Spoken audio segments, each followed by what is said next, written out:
Hello there, AT&T employees, and welcome. Thanks so much for joining us. In just a second, we will be joined by Michael Corgett, one of our AT&T focused advisors. We're just going to wait for a couple other people to trickle in, and while we do that, I'll be just going over a couple housekeeping items with you. First and foremost, please be reminded, we are not AT&T here. We are not affiliated nor endorsed by AT&T. We are a completely independent group of financial advisors, so please remember that as you're listening along today. Next, you can find a Q&A box on the screen. I apologize in advance. Michael will not be answering any questions live, but I will be fielding those questions to some of our AT&T focused advisors to answer with you either through phone or email after the presentation has ended, so feel free to ask away. Also, it is completely anonymous, so be sure of that. And next, please consider following us on YouTube as well as LinkedIn. We post a lot of content for AT&T employees and retirees who are nearing AT&T employees who are nearing retirement, as well as AT&T retirees. We post a lot of content for both of those, and we really think you'd get some value out of it if you considered giving us a follow. Also, after this webinar's ended, you'll be redirected to the calendar where you can book an appointment with one of our AT&T advisors, such as Michael Corgett. And we'd be thrilled to help you with any retirement planning you have left to do, as well as answering any questions or covering any concerns you might have. That is what we do here, so please allow us to help you with that. The initial appointment is usually around 15 to 30 minutes, and it is complimentary. And with all of that out of the way, let's jump into it with Michael Corgett. Thank you, Sam, and welcome everyone to today's presentation. I do appreciate it. Today we're going to talk a bit about pension plan distribution options and specifically lump sums and how they're calculated. The benefits of having a plan, planning sooner rather than later is obviously you're definitely better off having a plan in place, and we'll talk a little bit about that as well. So let's go ahead and jump right in. What retirement income are you going to have when you go into retirement? Think of this as a four-legged stool. We're all going to count on Social Security in some way, shape, or form. As much as we might worry about Social Security and how the system is doing, most baby boomers can expect to get their Social Security. You may have part-time job earnings. I know a lot of people that I work with may leave their employer, whatever it is, Fortune 500 company, and go to work at the local hardware store, the local grocery store, or the local golf course cutting grass. But it's something to do, something to keep them busy, and keep them active, keep them in shape, and a lot of my clients say. So part-time earnings can be one of those four legs. Pension benefits, which we're going to talk about today, very important to a lot of baby boomers. Not all of you have pension plans, but many of you do. They are all being phased out. So for most of the individuals that I talk to who've been with a certain employer for 15, 20, 25 years, chances are they have some kind of defined benefit pension plan, an income they can expect in retirement. And then finally, what you do for yourself, and that's your savings and your own investments, i.e. a 401k, and IRAs, Roth IRAs, income producing properties like maybe rental property, part-time job is obviously another form of income, a small business that you may have been involved in. A lot of people have things going on that they've created and utilize the internet and have their own websites, marketing their own products or other people's products or other ideas. Even podcasters, a lot of digital creators out there. So again, these four legs are important. Each leg is ideal. So if you have all four of these covered, you're more than likely going to be in pretty good shape. I do want to mention also, though, that saving for your retirement and what you've done for yourself is typically the difference between having an average retirement and an exceptional retirement. So that's something to keep in mind. The more you do for yourself, the better off that you're going to be. We're going to talk about the single life annuity, which is the basics and the basis that all pension benefits are measured from, joint and survivor options, the look back period when it comes to the interest rates that go into lump sum calculations, and then just that, the lump sum options, and a brief explanation about how they are calculated. Monthly age 65 annuities, benefits are going to be calculated as a monthly single life annuity. All pension benefits are based off that calculation. And that calculation has a number of factors that go into it. As you can see here, if you were not an eligible employee after your legacy plan's merger date, then the applicable formula depends on the legacy plan in which you participated in. And this is for AT&T specifically. If you were an eligible employee after your legacy plan's merger date, then chances are it's going to be based on an annuity at age 65. But let's go ahead and jump into some of these options as well. Single life annuity, as I mentioned, is the basis for all calculations. There is usually a formula based on your age, possibly your compensation, or a factor that's applied to a number of years to determine a dollar amount, and that is the single life annuity. And that monthly amount is usually what all other pension benefit options are measured from.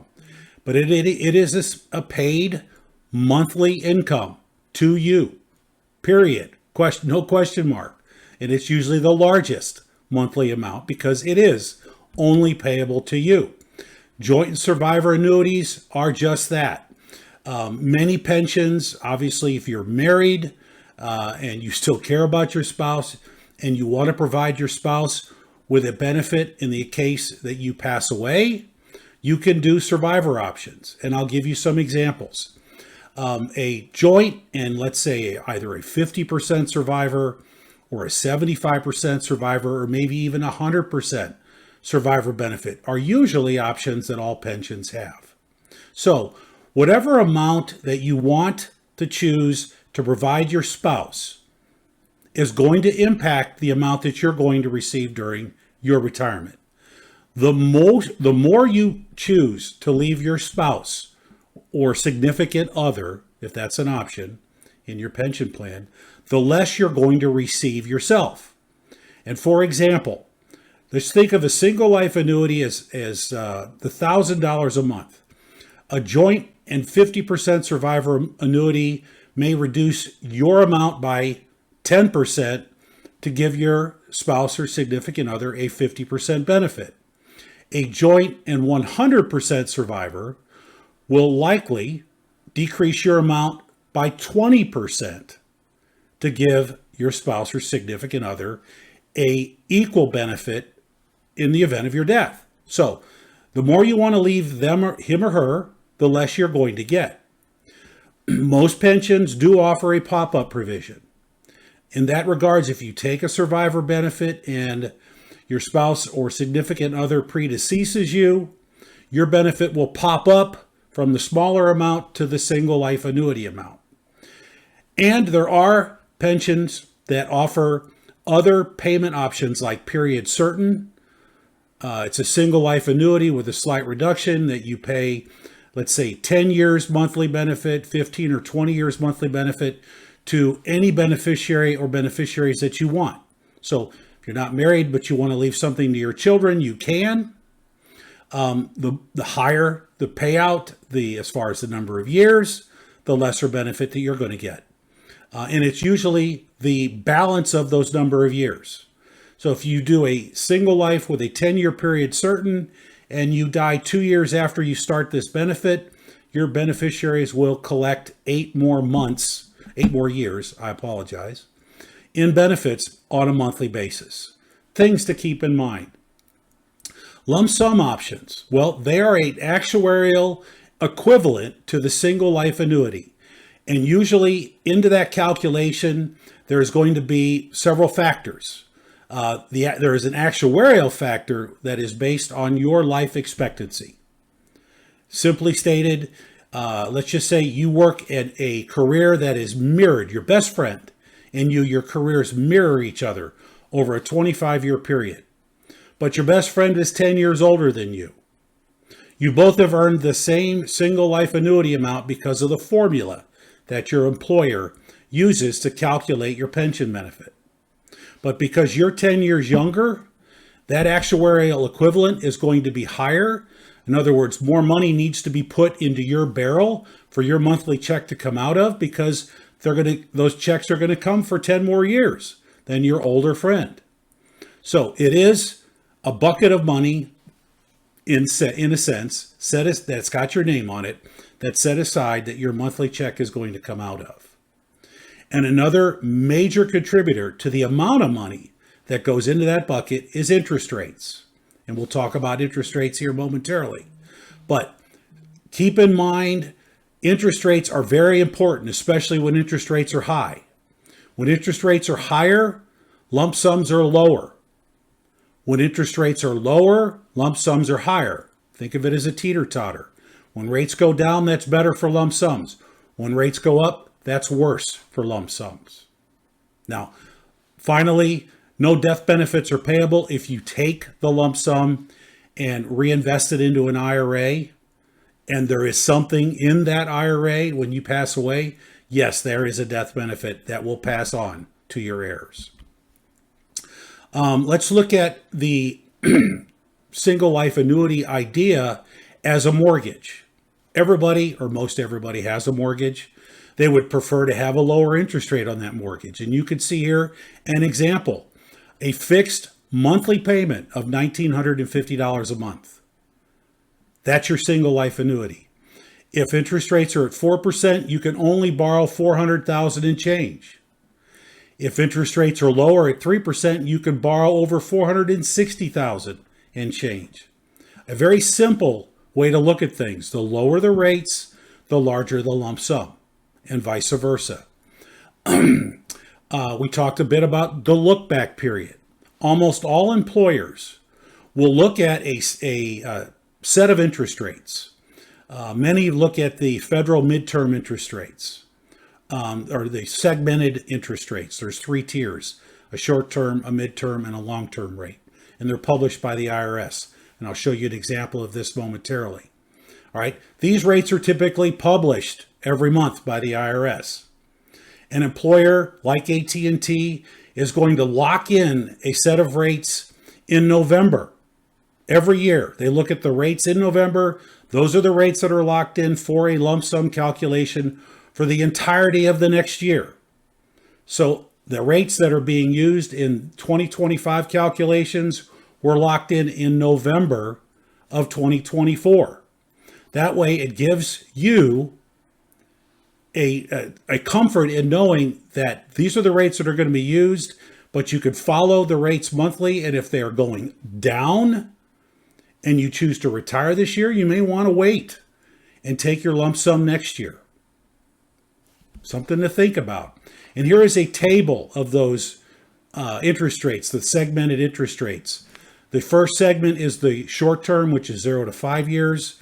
The second segment is usually 6 to 15 years. And the third segment is 15 years and beyond. There's 3 rates. The first segment is usually lower than the second, which is also lower than the third. As you can see here, again, talking about AT&T, the rates last year are in yellow. Those were locked into a calculation for any lump sum that you may want to run an estimate for this year. The rates that were published in April, which is the most current month that we have, are actually trending upwards again. They were lower, but now they're trending upwards again, which is not good if you're thinking about, oh, you know what, I may retire this year, but I might want to wait till next year. We're still many months away from November of this year for next year's rates. But you can follow these rates like we do on a monthly basis just to see where they're going. And right now they're going up, unfortunately. They were lower, as I said. They've trended up. Let's hope they will trend down again. The table here, you know, this is very helpful to give people an idea of where rates have been. And you can see a few years back how low they were. Those are what I like to call the COVID rates. When the Federal Reserve lowered interest rates to 0 to spur growth in the economy because the economies around the world had been crushed because of COVID. So here's a graph of those interest rate trends, the ups and the downs of them. And again, right now we're higher. We're near average long-term highs. You may not even want to think about retiring if you have that option right now. Working another year or two. I was hopeful that rates would be lower in 2026 and in 2027. We will see. So lots said about pension options and how lump sums are calculated. I'm going to say, you know what? You need to have a plan. A lot of Americans don't have a plan. Take advantage of us. Let us put a plan together for you, which is something that we are happy to do. Working with an advisor like myself or one of my colleagues here at the retirement group, first, we have a great deal of experience. We've been working with Fortune 500 companies like AT&T for years. So we understand your benefits, your pensions, your 401k, and your health care. We've got offices nationwide. I'm in the Midwest, but I have clients all over the United States. And we are happy to offer that complimentary retirement cash flow analysis. All you have to do is ask us for it. You could schedule a meeting with myself or one of my colleagues by scanning this QR code here on the left. You could give us a call. You could send us an email. And you could also follow us on LinkedIn. We have a great LinkedIn page. Scan this QR code and follow us on LinkedIn. One of the many things that you'll find on our LinkedIn page is an idea of our future and upcoming webinars. Plus, we also maintain a library of our webinars on our YouTube page, the Retirement Group. So check that out as well. Hundreds and hundreds of webinars that I and my colleagues have made over the years for AT&T folks, as well as many of the other employers that we have focused on. I've said an awful lot. I hope this has been helpful. Just a general idea of how your pensions are calculated. Please, again, keep us in mind. Reach out to us. We would look forward to the opportunity of putting a plan together and answering your questions. Thank you and have a great day.